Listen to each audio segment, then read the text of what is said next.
Tema kita hari ini ibadah yang sejati. Ulangi. Maafkan saya Bapak, Ibu, Saudara. Orang seringkali bertobat lahir baru gak dimuridkan. Padahal ikut Yesus setelah bertobat lahir baru harus dimuridkan. Matius 28, kata baptislah mereka itu dalam bentuk kata kerja sekali seumur hidup. Sehingga kekristenan tidak memiliki pembaptisan ulang. Tetapi kata kerja berikutnya, ajarlah mereka itu dalam bentuk kata kerja terus menerus. Karena setelah bertobat lahir baru dibaptis, yang utama adalah ajarlah, muridkan mereka terus menerus. Karena mayoritas orang Kristen, sedihnya mayoritas pendeta aktivis gereja beribadah kepada Tuhan tidak selaras dengan pikiran Tuhan. Mayoritas. Bukan minoritas. Ini penting sekali. Respon syukur orang benar, syukur orang percaya kepada Tuhan yang sudah berkorban segala-galanya terhadap keselamatan kita, kita harus beribadah kepada Dia. Harus. Apa ibadah? Mengabdi. Ulangi, apa arti ibadah? Mengabdi. Yuk kita buka ayat yang sangat terkenal, Roma 12 ayat 1. Roma 12 ayat 1. Saya kira kita banyak tahu ayat ini. Sayang saking taunya, hilang maknanya. Sama-sama kita baca Bapak Ibu Saudara, Roma 12 ayat 1. 1, 2, ya. Karena itu saudara-saudara,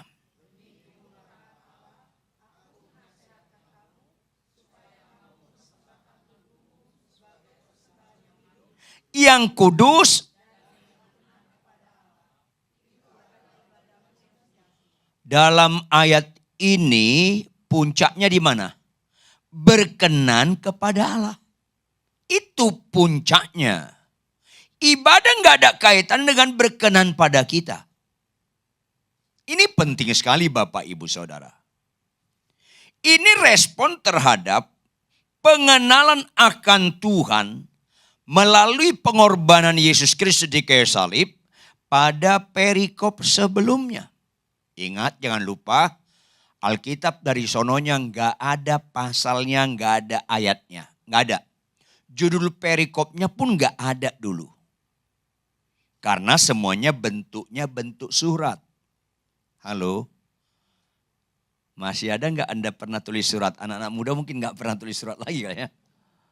Pernah nggak tulis surat Anda pakai pasal dan pakai ayat? Pasal 1 ayat 1, apa kabarmu? Ayat 2, kami berharap kalian sekeluarga sehat-sehat. Ayat 3, saya kurang kerjaan tulis ayat. Kan gitu. Dulu nggak ada ayat ini, kesatuan semua. Makanya jangan comot ayat tanpa mengerti konteks. Konteksnya jangan lupa Bapak Ibu Saudara, perbedaan signifikan. Kita menyembah Allah Abraham, Allah Ishak, Allah Yakub di dalam nama Yesus Kristus. Ialah Allah yang lebih dahulu melayani kita daripada kita melayani Dia. Yang tidak dilakukan oleh Allah-Allah lain. Catat dong. Itu perbedaan signifikan. Apalagi Allah lebih dahulu taat pada kita sampai mati di dalam Yesus Kristus sebelum kita taat pada Dia. Allah lebih dahulu mengasihi kita daripada kita mengasihi Dia. Bahkan Allah lebih dahulu karena begitu besar kasih Allah akan dunia ini, Dia karuniakan anak tunggal. Allah lebih dahulu, Yesus lebih dahulu berkorban sebelum kita berkorban pada Dia. Tingkat kesadaran kesadaran ini sangat tipis dalam kekristenan. Halo. pendekatan kita kepada pribadi yang berkorban, jangan lagi tanya apa yang dilakukan buat kita. Itu ngawur. Tapi tanyalah, apa yang harus ku perbuat untuk engkau? Itu masalahnya. Kalau anak Anda umur 3 tahun, umur berapa? Main-main di pinggir kolam renang, Anda tidak terperhatikan dia. Nyemplung di kolam renang dalamnya 3 meter. Ada opa-opa lewat di situ, kaget dia. Dia sangat sayang sama cucunya. Dia lihat anak Anda nyemplung, dia spontan nyemplung ke kolam renang untuk menolong anak Anda. Perhatikan baik-baik. Dia nggak sadar bahwa dia nggak bisa berenang. Dalam posisi begitu langsung dia pegang anak Anda, dia tenggelamkan dirinya sama anak Anda, terus dia injak lantai bawah, dia lontarkan dirinya, terus ketika di atas sebarang dilemparkan anak Anda keluar kolam renang. Anak Anda selamat. Walaupun 2 hari masuk rumah sakit karena sempat dia minum air kolam renang yang mengandung kaporit. 2 hari Anda mengeluarkan dana. Tapi bapak itu meninggal.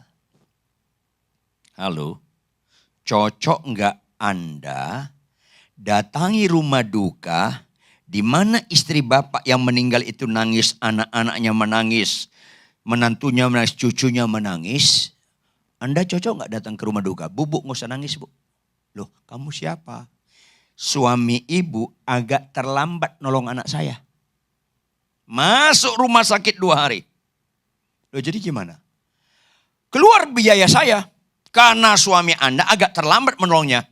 Ganti biayanya. Jawab, cocok enggak? Cocok enggak? Anda cocok digebukin satu kampung. Milikilah tingkat kesadaran yang tinggi. Tuhan yang kita sembah sudah berkorban segala-galanya buat Anda. Maka ibadah sejati tidak pernah menekankan menerima.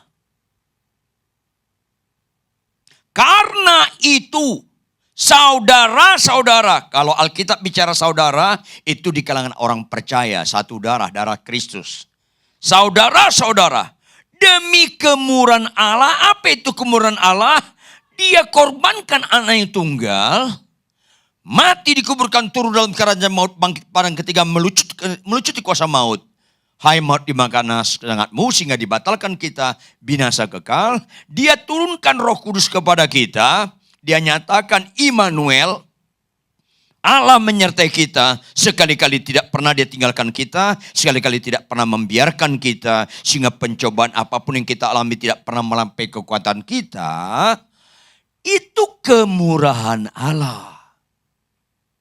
Maka kalimat berikutnya. Konteks ini aku nasihatkan kamu, kata Paulus kepada jemaat Roma. Yang notabene lupa arti ibadah dalam pengertian konteks anugerah. Seolah-olah anugerah itu jadi hyper grace sehingga kebablasan.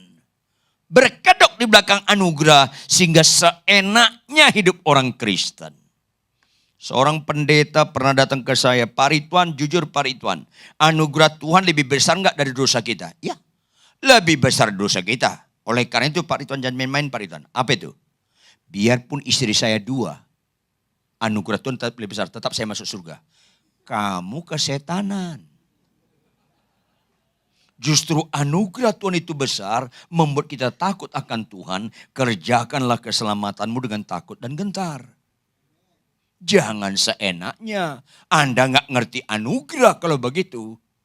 Dan sekarang tidak sedikit gereja-gereja menekankan kata anugerah yang kebablasan ini. Sampai ada pendeta berzina, ada pendeta khotbahnya bagus, tapi bisa menampar istrinya. Ini mengerikan. Makanya camkan hal ini. Itu dibalik makna aku nasihatkan kamu. Camkan hal ini. Bobotnya apa? Jangan lupa sampai mati. Fokus. Yaitu kita mempersembahkan tubuh kita sebagai persembahan yang hidup, yang kudus, puncaknya yang berkenan kepada Allah. Itu adalah ibadahmu yang sejati. Kalau enggak begitu, itu tidak ibadah sejati. Kalau enggak boleh dikatakan ibadah palsu. Ayo, jangan-jangan kita tanpa sadar kita memaknai ibadah palsu tanpa sadar. Ini bahaya sekali. Dalam konteks ini Tuhan juga berkata, banyak yang terpanggil, lanjut Bapak Ibu. Itu bobot ayat itu gertakan atau pasti digenapi? Pasti digenapi. Gemetarlah baca itu. Jangan sampai ada di antara kita menggenapi yang banyak. Karena itu bukan gertakan, itu pasti digenapi. Ibadah yang sejati itu bukan menerima, mempersembahkan. Jujur Bapak Ibu, banyak enggak gereja-gereja? Saya pelayanan di Amerika, di Eropa, di Afrika, di Asia, di Australia. Banyak sekali gereja-gereja. Menekankan datanglah ke gereja yang sakit sembuh. Halo, kalau itu penekanan yang sakit sembuh. Itu bicara jemaat menerima atau mempersembahkan. Itu bisa bahaya. Catat dong baik-baik. Catat dong baik-baik. Percayalah, yang gak punya anak dapat anak. Yang gak punya rumah dapat rumah. Yang mobilnya Avanza tahun ini jadi Innova. Tepuk tangan. Ada apa ini? Tanpa sadar, kita gereja itu tanpa sadar. Gak ada ubahnya kayak Gunung Kawi.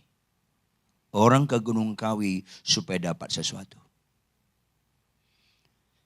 Tapi banyak gak gereja-gereja menekankan, datanglah ke gereja. Anda yang percaya, yang pemarah, jadi lemah lembut. Yang sombong rendah hatilah. Yang pelitnya aujubillah bin jalik suka memberilah. Banyak gak gereja menekankan begitu? Sedikit.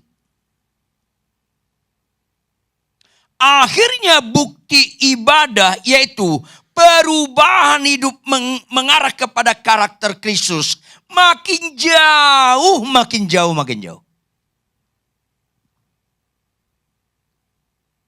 Akhirnya bukti ibadah bukan karunia roh, tapi buah roh, kasih, sukacita, dan bisa sampai penguasaan diri. Makin gak menjadi ciri utama orang Kristen, gak ciri utama orang Kristen.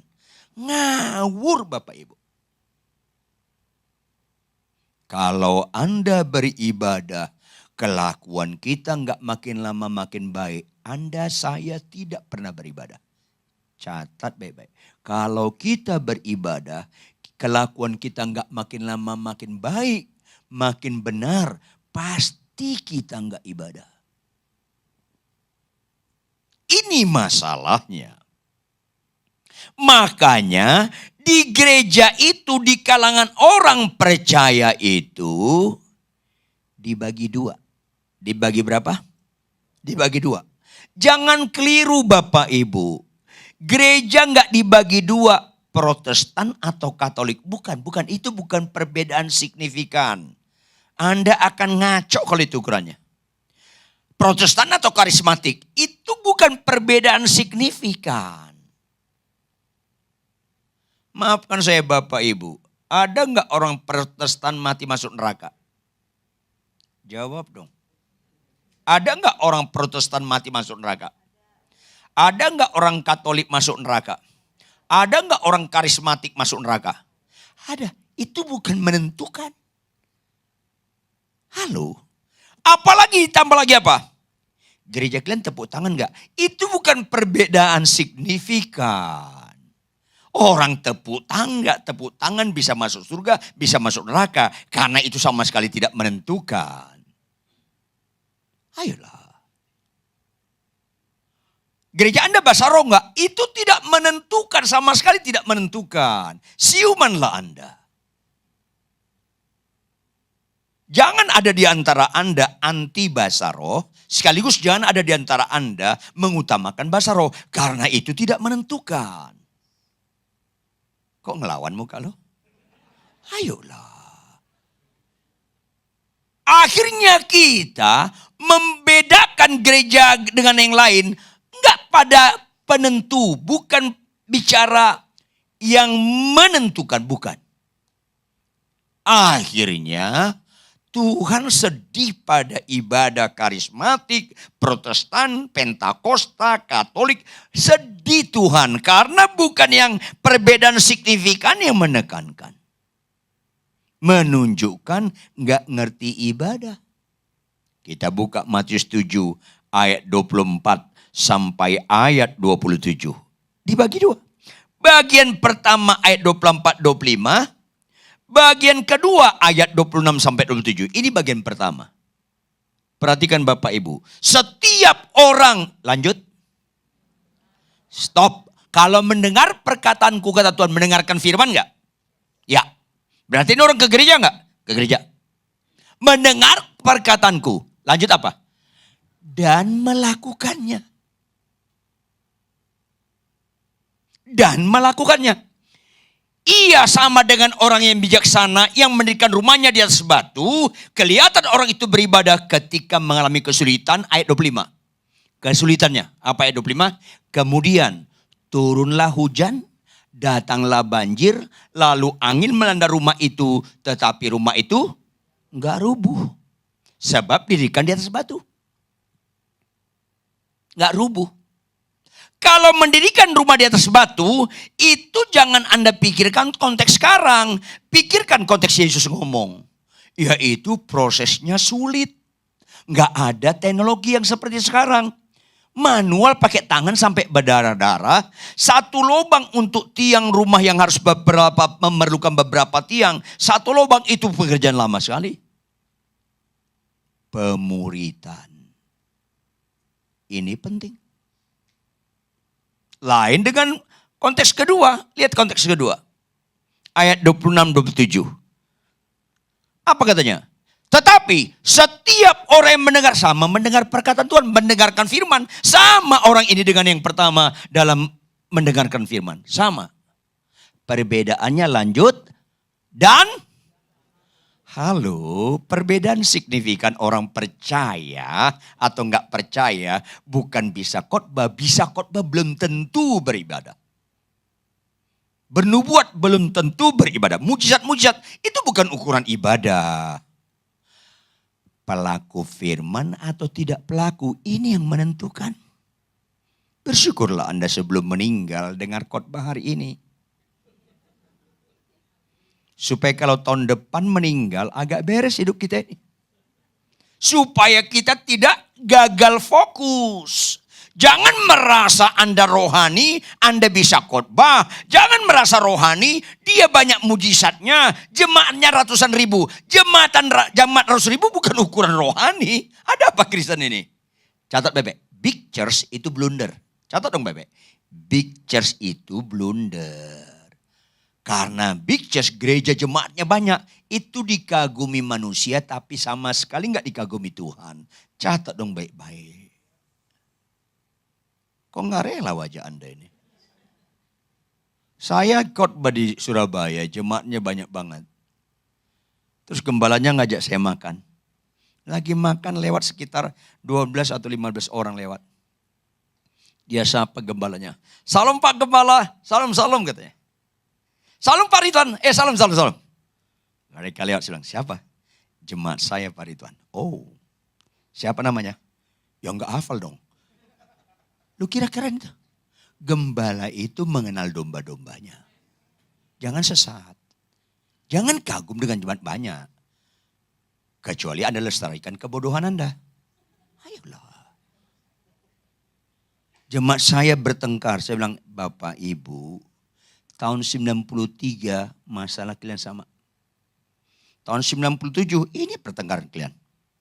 Tahun 2001 ini. Tahun 2014. Loh kok Bapak ingat? Saya catat. Saya sangat berbobot sekali menegur jemaat saya. Karena menegur berangkat dari mengenal mereka persis. Saya telepon ada keluarga. Salam Bapak Ibu, salam Pak Gembala, ada apa nih? Mana David? Anaknya umur 4 tahun. Loh ada apa Pak Pendeta? Panggil, mana David? Oh ya, David, Opa panggil. Anaknya datang. Salam Opa. Langsung saya nyanyi. Happy birthday.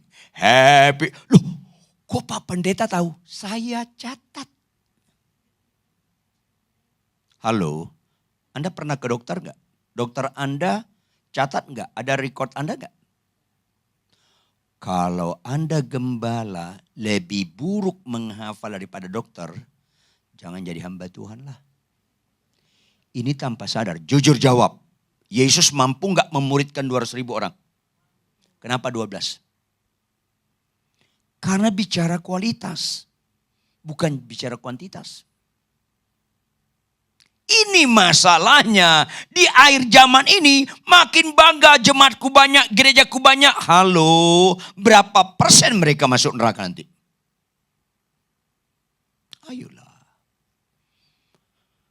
Kalau ilmu pedagogik, do you know ilmu pedagogik? Ilmu mendidik.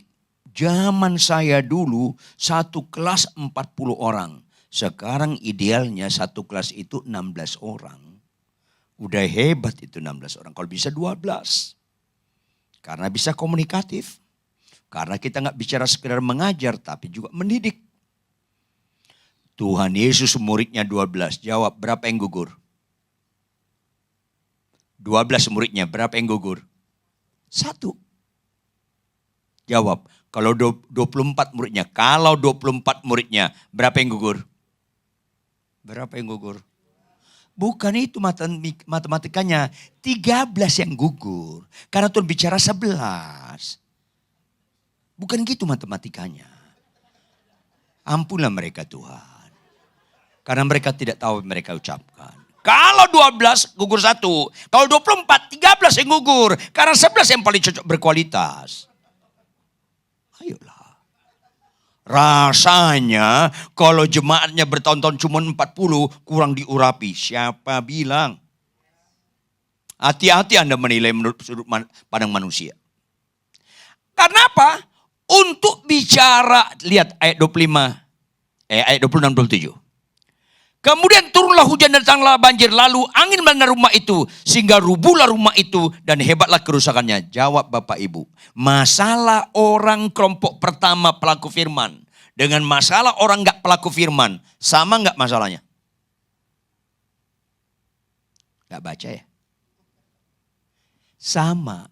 Sama-sama turunlah hujan. Sama-sama datanglah banjir. Sama-sama angin melanda rumah itu. Bedanya reaksi, respon. Ulangi bedanya di mana?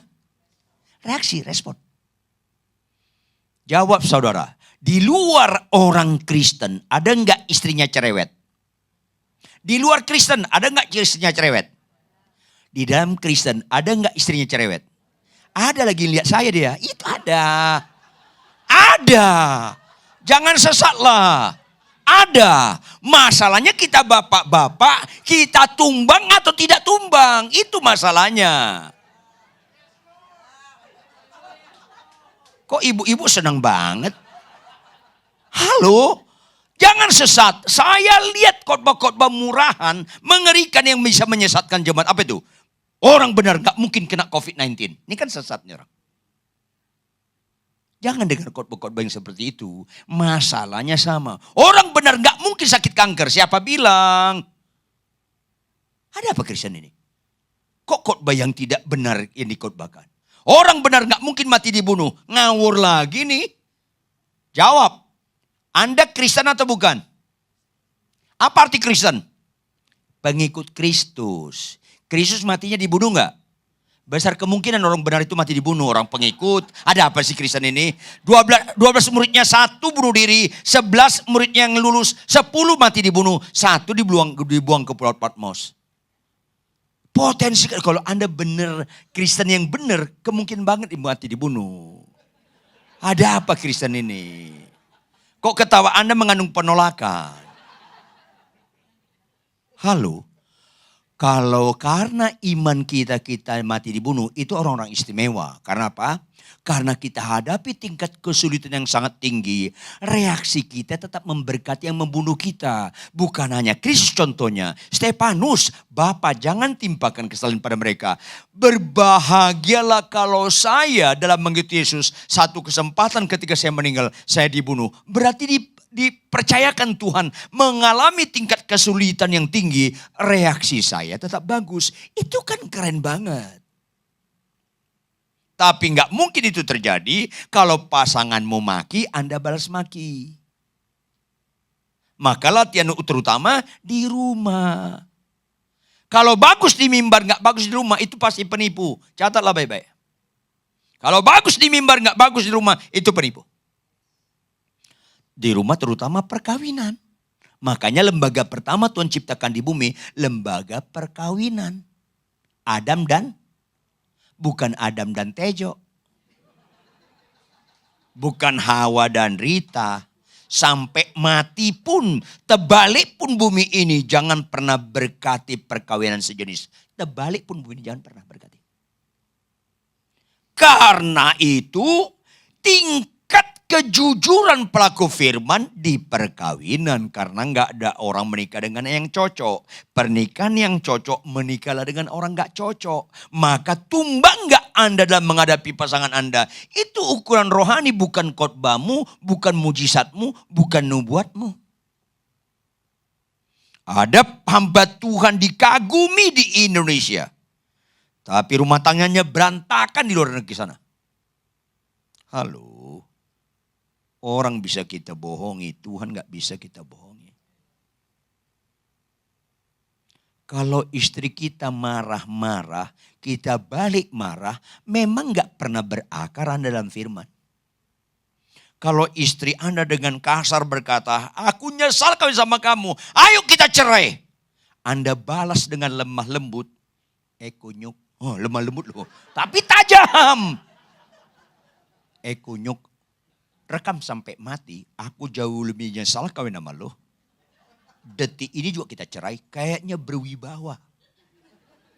Tapi lebih tajam. Halo. Sekali lagi, orang bisa kita bohongi, Tuhan gak bisa. Makanya bersyukurlah Anda, tadi niat gak ke gereja, jadi ke gereja hari ini.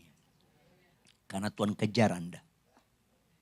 Ibadah yang sejati itu, lihat kita buka Yosua pasal 24. Yosua pasal 24. Ayat 14 sampai 18. Sama-sama kita bergantian membacanya. Yosua 24 ayat 14 sampai 18. Saya baca ayat yang genap, Bapak Ibu baca ayat yang ganjil. Ayat terakhir ayat 18 kita bersama-sama. Oleh sebab itu, takutlah akan Tuhan dan beribadahlah kepadanya dengan tulus ikhlas dan setia. Jauhkanlah Allah yang kepadanya nenek moyangmu telah beribadah di seberang sungai Efrat dan di Mesir. Dan beribadahlah kepada Tuhan. Lanjut.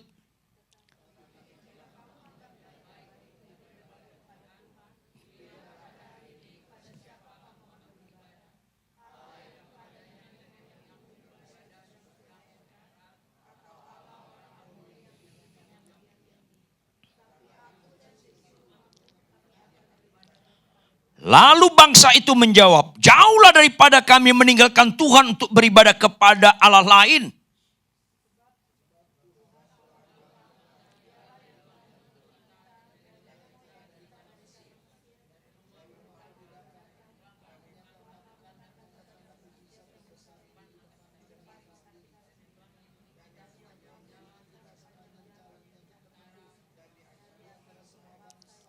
Sama-sama.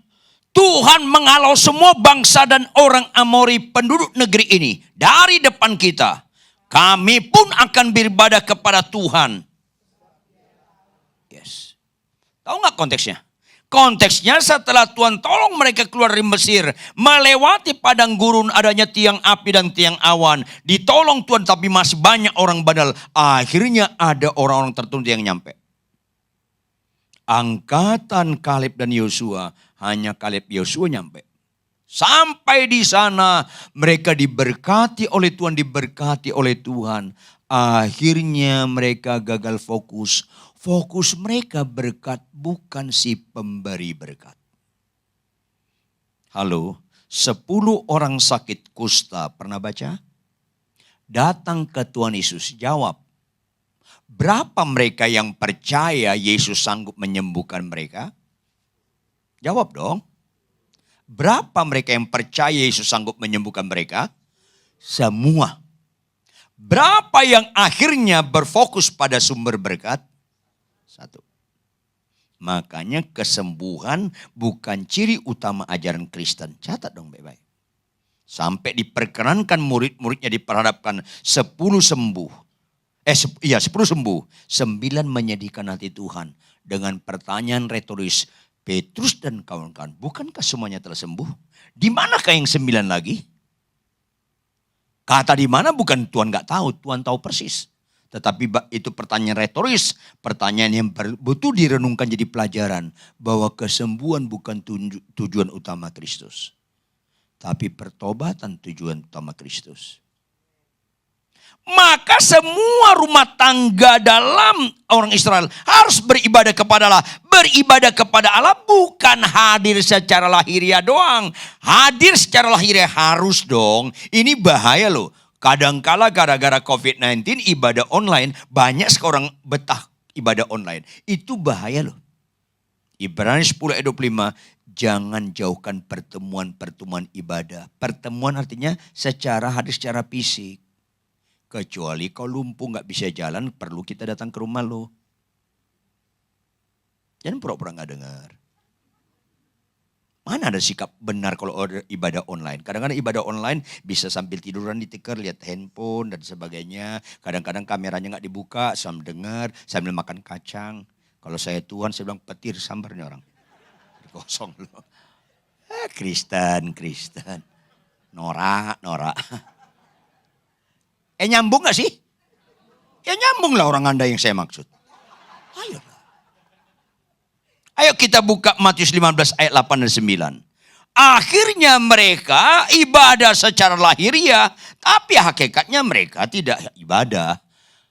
Bangsa ini memuliakan aku dengan bibirnya. Apakah memuliakan aku dengan khotbah, dengan mazmur, dengan nyanyian, dengan doa-doa. Padahal hatinya jauh daripadaku. Ayat 9. Ibadah-ibadah seperti ini, apa katanya? Percuma mereka beribadah kepadaku. Sedangkan ajaran mereka ajarkan ialah perintah manusia. Ayolah.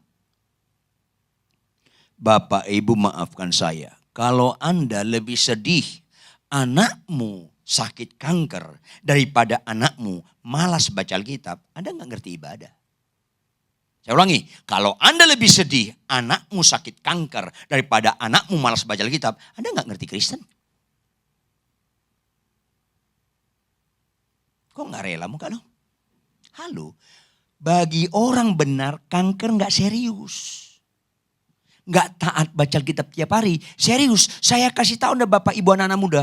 Kalau Anda gak ada gairah disiplin baca Alkitab tiap hari, Anda gak ngerti ibadah. Ada apa Kristen ini?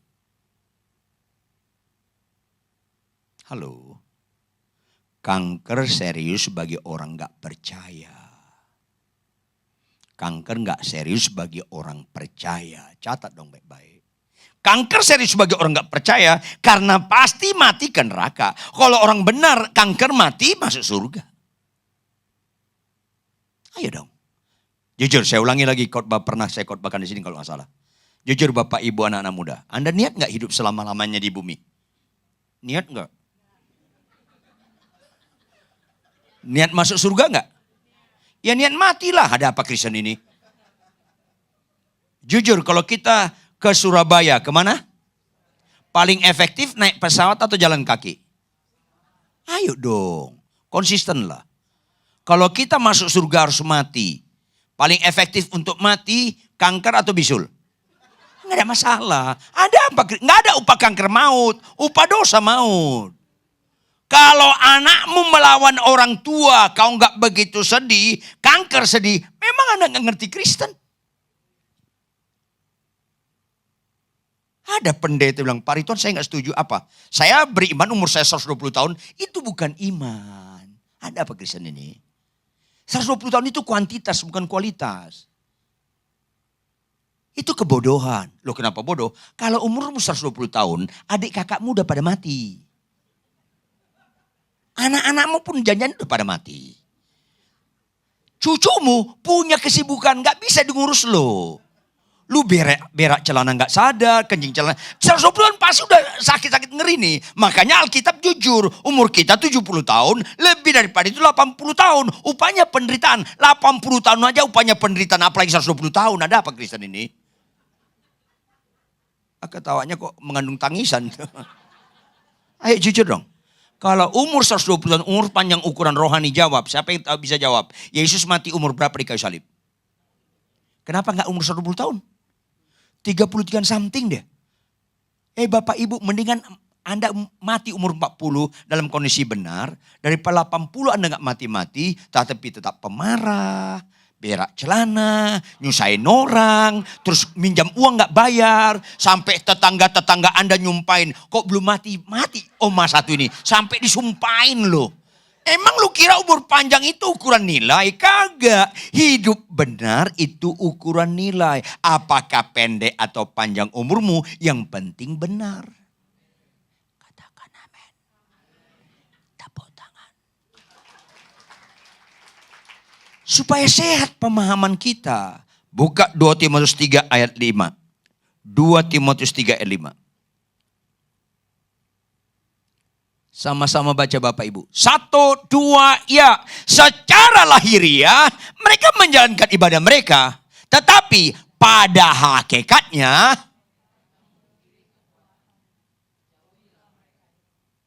ini Anda hadir ibadah ini secara lahiriah. Kalau Anda pulang gak berubah, Anda memungkiri kekuatan firman. Ayo dong, Anda gak beribadah. Lahiriah Anda beribadah. Itu yang saya bilang, ada worship leader saya menyembah gemetar-gemetar. Tuhan, ku mau menyenang. Gemetar-gemetar menyembah dia. Tapi kedapatan saya dia naik motor lawan arah, orang lain gemetar sama dia. Lu bilang lu beribadah? Lu bilang lu beribadah, lu ngejek Tuhan.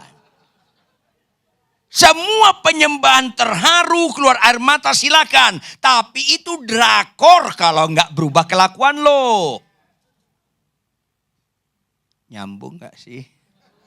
Pasti nyambung orang kau yang kumaksud. Ayolah.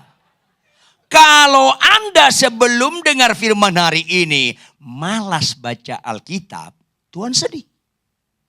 Tapi lebih sedih lagi, dengar khotbah ini besok masih malas juga baca Alkitab. Itu dablek. Ayolah. Emang lu kira bisa khotbah itu ukuran rohani? Kagak. Bisa bernubuat itu kan kagak. Pelaku firman ukuran rohani membuktikan kita beribadah atau tidak. Yuk buka Matius 7 ayat 21 sampai 23. Konteksnya ini ngeri saudara. Matius 7 ayat 21 sampai 23. Sahur. Bangunkan dia. Matius 7 ayat 21 sampai 23. Konteksnya apa? Bukan setiap orang yang berseru kepadaku Tuhan, Tuhan akan masuk dalam. Bukan. Setiap orang artinya nggak ada pengecualian. Dia pendeta, jemaat biasa, worship leader, pemain musik, singers, ketua sinode, dosen teolog, masa bodoh. Bukan setiap orang yang berseru kepadaku Tuhan, Tuhan akan masuk dalam kerajaan surga. Lanjut apa? Melainkan apa? Itu membuktikan kita beribadah, melakukan kehendak Bapa di surga. Kalau Tuhan bilang, kasihlah istrimu. Loh Pak Pendeta, istriku cerewet. Mana ada kaitan aku mengasihi istriku dengan kelakuan istriku? Gak ada kaitannya. Karena saya gak beribadah pada istri saya. Tuhan berkata, kasihlah istrimu. Sekalipun istriku cerewet sampai mati, aku beribadah kepada Tuhan, aku tetap mengasihi istriku. Itu ibadah. Kok gak ada amin? Latah. Hai istri, tunduklah pada suamimu. Kalau suamiku kasar, gak ada kaitannya. Anda tunduk pada suami karena Anda beribadah kepada Tuhan. Gak ada kaitannya dengan kelakuan suamimu. Kalau Anda mau tunduk kepada suami, tergantung kelakuan suamimu. Bukankah makna itu bahwa engkau beribadah pada suamimu karena tergantung kelakuan dia, bukan tergantung Tuhan? Kenapa Tuhan bilang balaslah kejahatan dengan kebaikan? Kenapa Tuhan bilang kasihlah musuhmu? Karena kita beribadah kepada Tuhan. Pak Pendeta, saya nggak bisa memberikan perpuluhan. Tuhan bilang kasih perpuluhan.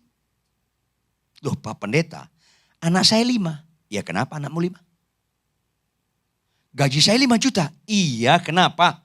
Kok Pak Pendeta nggak cepat nangkap? Kau yang nggak cepat nangkap. 5 juta 1 bulan Pak Pendeta. Anak 5 itu nggak cukup sebulan. Apalagi dipotong perpuluhan. Makin sulit Pak Pendeta. Jadi maksud kau suruh Tuhan datang ke rumahmu les matematika sama kamu. Berapa duitmu? 5 juta. Potong perpuluhan. 4,5 juta. Bagi 2. 2 juta seperempat, 2 juta seperempat. Terus gimana Pak Pendeta? 2 juta seperempat pertama beli ikan. Banyak enggak? Banyak. 2 juta seperempat kedua beli roti. Banyak enggak? Banyak. Kau banyak ikan, kau banyak roti.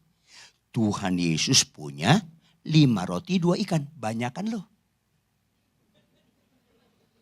Tuhan kasih makan berapa orang? 5.000 orang. Saya tatap Bapak ini. Anak lu berapa ribu? Kenapa kita enggak militan? Tuhan itu enggak pernah salah. Apapun katanya kulakukan. Itu kan ibadah. Kalau Anda tidak bicara ketaatan dalam kekristenan, Anda enggak pernah beribadah. Kalau enggak percaya Anda, matilah nanti malam tanya Tuhan Yesus. Pasti benar yang saya ucapkan. Puji Tuhan kalau bisa bangkit lagi loh. Ayo dong. Bicara ketaatan, termasuk ketika ada kesulitan, badai, hujan, banjir melanda, tetap kita lakukan. Istriku makin lama makin cerewet, tidak bisa membuat saya tidak mau beribadah kepada Tuhan. Enggak bisa. Mana hebat sekali cerewet istri saya bisa membatalkan saya ibadah kepada dia. Mana bisa. Itulah Kristen. Supaya kita benar-benar ikut Tuhan. Makanya bagian terakhir kita buka Yosua 1 ayat 8 ibadah yang benar. Yosua 1 ayat 8. Sama-sama Bapak baca Bapak Ibu dengan benar. 1, 2, ya. Bukan, sorry. Aduh ampuni dia Tuhan. Yosua 1 ayat 8.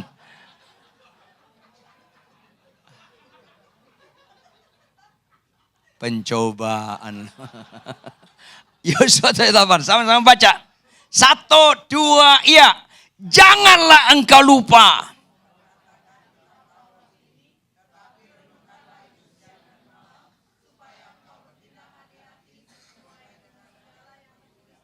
Sebab saya butuh konsentrasi Anda sedikit ekstra. Kalimat pertama, ada unsur larangan enggak? Yuk, ada unsur larangan enggak? Catat baik-baik, Alkitab kurang kerjaan melarang yang enggak serius. Kalau Anda lupa firman Tuhan itu serius banget. Gak boleh kalau bahasa Ibraninya bukan jangan, tidak. Tidak boleh engkau lupa memperkatakan kita. Kata memperkatakan kitab Taurat konteks sekarang, membaca Alkitab tiap hari. Karena memperkatakan kitab Taurat ini, karena zaman Yosua dalam konteks agama Yahudi, hanya bapak-bapak ke bait Allah.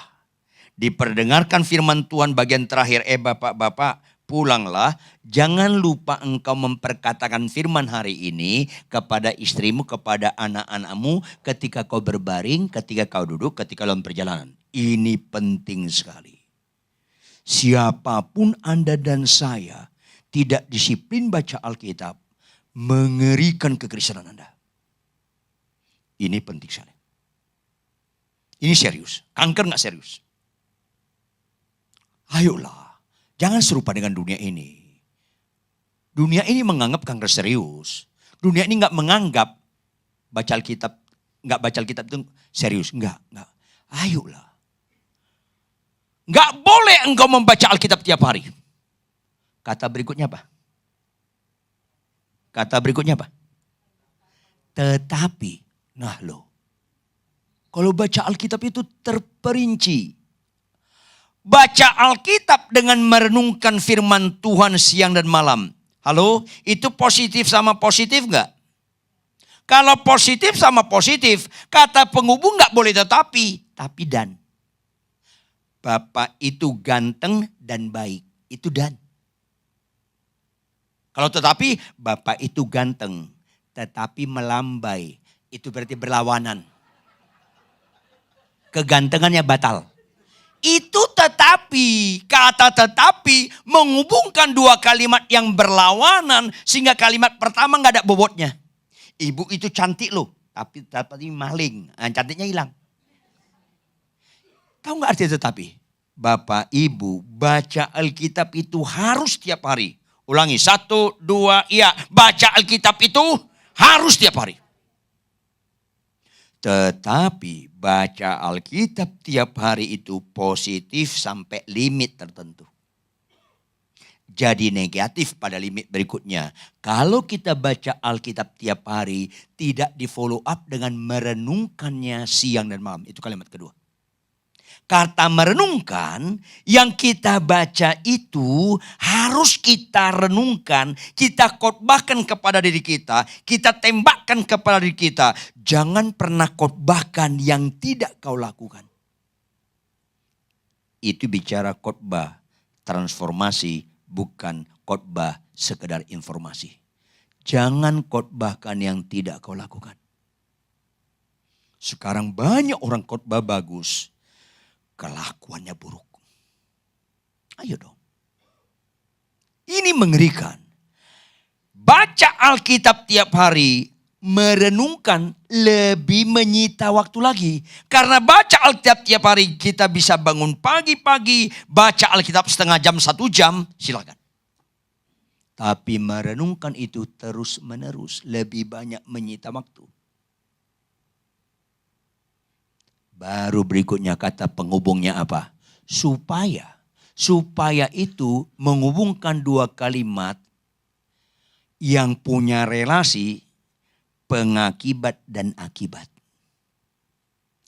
Siapapun pengkhotbah, siapapun dosen teologi, siapapun pimpinan sinode, siapapun doktor-doktor teologi, absolutely tidak mungkin jadi pelaku firman Tuhan. Catat baik-baik. Nggak mungkin pelaku firman Tuhan kalau nggak ada sinergi. Kalau nggak ada apa? Sinergi. Disiplin baca Alkitab bersinergi dengan militan merenungkannya siang dan malam. Hanya 2 kata kerja itu bersinergi supaya kita jadi pelaku. Tanpa itu nggak pernah jadi pelaku. Tahu Anda? Tahun ini saya 44 tahun jadi hamba Tuhan. Pernah kami 7,5 tahun mengadakan penelitian dengan takut akan Tuhan. Dengan beberapa hamba Tuhan di dunia. Tahu Anda? Dari 1 juta orang Kristen lahir baru, 100.000 yang baca Alkitab tiap hari. Ngeri gak? Kenapa gereja ditekankan kesembuhan-kesembuhan bukan ketaatan? Mana ada ibadah tanpa ketaatan? Dari 1 juta orang Kristen lahir baru, 100.000 paling baca Alkitab tiap hari. Lanjut. Dari 100.000 baca Alkitab tiap hari ini, 5.000 yang memfollow up-nya merenungkannya siang dan malam. Makin mengerucut kecil Bapak Ibu. Jangan merasa nilai jadi pendeta terkenal, pendeta banyak mujizatnya. Jangan keliru Anda. Pelaku firman. Dari 1 juta turun jadi 100.000. Dari 100.000 turun jadi 5.000 yang merenungkannya siang dan malam. Dari 5.000 udah hebat 15 orang jadi pelaku firman Tuhan sampai garis akhir. Bukan kebetulan Anda ada di ruangan ini. Beribadalah yang sejati, goalnya di pelaku-pelaku firman. Karena itu Kristen yang sejati menurut Tuhan. Kita tutup Yohanes 14 ayat 15 dengan 1 Korintus 2 ayat 9.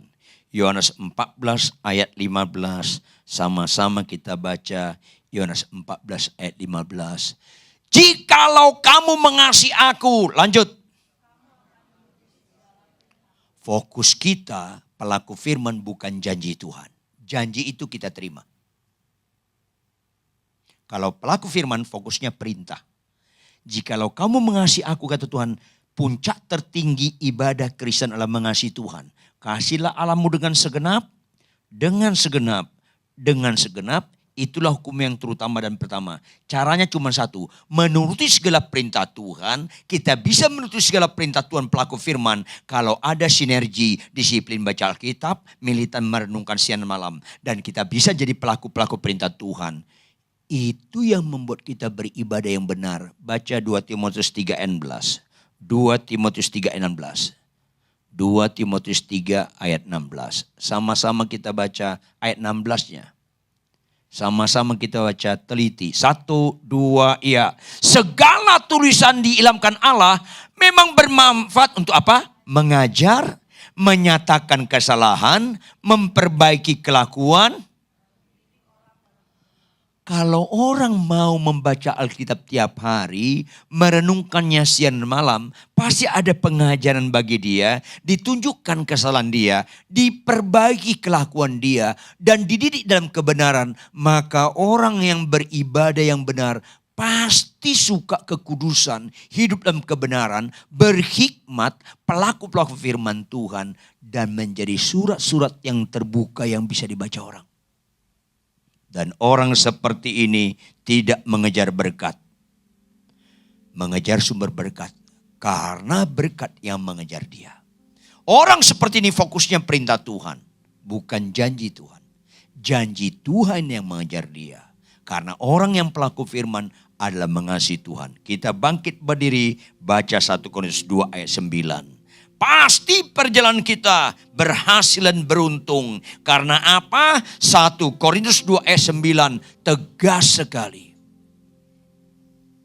Tetapi seperti ada tertulis, lanjut Bapak Ibu Saudara. Apa yang tidak pernah dilihat oleh mata dan tidak pernah didengar oleh telinga dan yang tidak pernah timbul dalam hati manusia, semua yang disediakan Allah untuk mereka yang bagaimana? Siapa yang mengasihi dia?